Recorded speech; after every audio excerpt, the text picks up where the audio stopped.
واڈا صاحب، ایک جو عام مسئلہ ہے وہ ان بیانات سے شاید دوسرے لوگ تو یا میں بھی ایک ٹاک شو کر کے چلے جاؤں گا، لیکن ایک ادارے کے ساتھ ٹکراؤ نظر آ رہا ہے پی ٹی آئی کا. دیکھیے ندیم ملک صاحب، فواد چودھری میرا بہت ہی قریبی دوست ہے، لیکن اس کی سٹیٹمنٹس نہ بڑی وزدار ہوتی ہیں.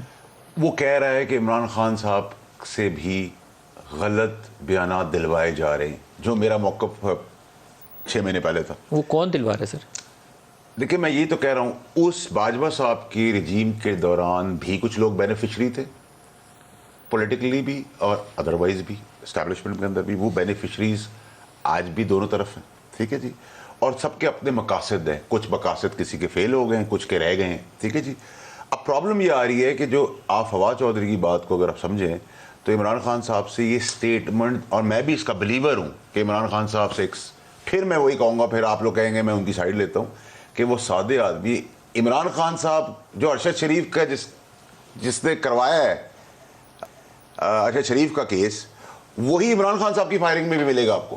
سر یہ آپ کو سپریم کورٹ میں جواب دینا پڑے گا، سپریم کورٹ آپ کو بلائے گی اس پہ. دیکھیں سپریم کورٹ مجھے اس قصے میں بلائے گی نہیں. آپ کو 3 دفعہ یہ بات کہہ چکے ہیں کہ میں بھی آپ کو کہہ چکا ہوں کہ سپریم کورٹ مجھے اس قصے میں کبھی نہیں بلائے گی. مجھے تو لگتا ہے بلائے گی. مجھے نہیں، آپ دعوے دار لگتے ہیں کہ آپ کو پوری تفصیل کا پتہ ہے. دیکھیں میں آپ کو کہہ رہا ہوں نا کہ جب میری پریس کانفرنس لے کے چلیں گے آپ، تو اس پریس کانفرنس میں بھی بیفور ٹائم بہت کچھ میں نے بولا جو ود ٹائم نظر آ گیا. تو میں تو بہت وہ آپ ان 2 لڑکوں کو بھی جانتے ہیں جو وہاں تھے، کینیا میں تھے، آپ ان دونوں کو جانتے ہیں. جی.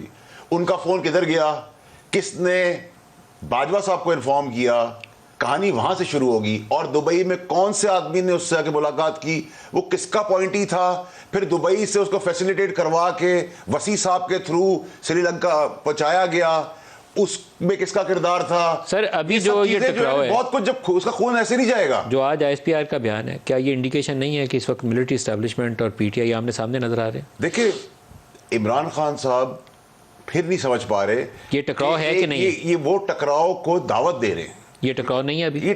دیکھیں آپ کسی بھی افسر کو، آپ چیف ہو سپاہی ہو، ثبوت ہے آپ کورٹ میں جائیں، نہ چھوڑیں، کسی صورت نہ چھوڑیں، کوئی بھی آدمی ہو پاکستان کا. لیکن جو آپ سے کہلوا رہا ہے، جو آپ کو بتا رہا ہے، جو آپ کو بتا رہا ہے، وہ وہی لوگ ہیں جس نے عمران خان پہ بھی فائرنگ کرائی. ارشد شریف کے قتل میں بھی ملوث دیکھ لیں گے. طاقتور لوگ تھے، آج بھی شاید کچھ جگہوں پہ ہیں کنیکٹڈ. وہ بہت پنڈورا باکس جب کھولے گا تو آپ کو اس ملک کی بنیاد، اسٹیبلشمنٹ کی بنیاد اور ڈیموکریسی کی بنیاد ہلانے والے آپ کو 2 آدمی ملیں گے. 2 آدمی اتنے طاقتور ہیں کہ باقی اسٹیبلشمنٹ پہ بھی حاوی ہیں. دیکھیں میری بات سر، میں پہلے کی بات کر رہا ہوں، ٹھیک ہے. نمبر 1. نمبر 2 یہ کہ وہ پرانی اسٹیبلشمنٹ نان پولیٹیکل لوگ ہیں، ٹھیک ہے.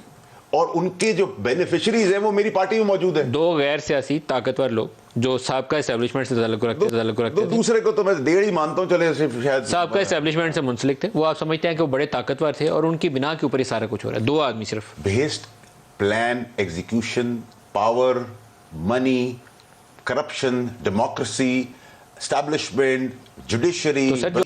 سر ان کو آپ ضرورت سے زیادہ ان کو آپ طاقتور قرار دے رہے ہیں. ان کی جگہ پہ جو بیٹھا ہے اس سے زیادہ طاقتور ہے، کیونکہ اب ان آفس وہ ہے.